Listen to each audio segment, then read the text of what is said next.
Dhe kapitulli I fundit, autori flet rreth ndalimit që mëkatari, gjynaqari, e hipokriti ose monafiku është prej të parëve që hyn këtë kapitull, nuk bën me u quajt zotëri ose I nderuar. Sot pejgamberi sallallahu alaihi wasallam la taqulu lil munafiqi sayyidun, mos I thuni munafikut zotëri ose I nderuar. Iyaku sayyidan faqad askhattum rabbakum. Se nëse ajo është zotëri, ju kështu e keni zemru Zotin e juaj. E keni zemru Zotin e juaj. Ky hadithi ka dy kuptime.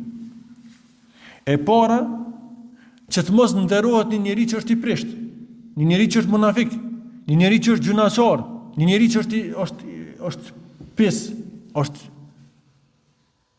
Nëse ti I thu zotëri I nderuar, e ke ngrit atë ku ati nuk I takon.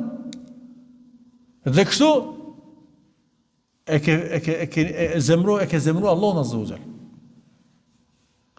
Po është edhe kuptimi tjetër, se nëse ajo është zotëri, ju e keni zemru Zotin e juaj, nëse zotëria juve është I tillë, ku I takon besimtarëve që me ju pri munafiku, ku I takon besimtarëve që zotëria I tyne me kon munafiku, që I pari I tyne me kon munafiku.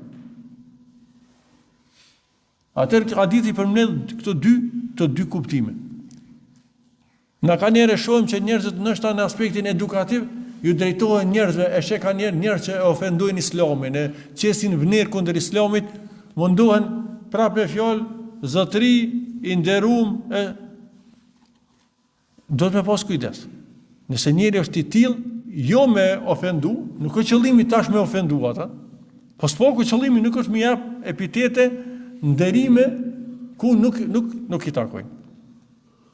Eles Allah subhanahu wa ta'ala na ruan nga gjitha mëkatet, nga gjitha gjunahet, na ruan fillimisht nga shirku, ku qoftë me vedije, qoftë pa vedije, na bën për atyre të cilët janë të kujdesshëm dhe e kanë parim jetën e tyre që dhe synim ta fitojnë kënaqësinë e Allahut e të ruhen prej zemrimit edhe idhnimit të tij. Sallallahu alaihi wa sallam ala nabina Muhammad wa akhiru dawana alhamdulillahi rabbil alamin.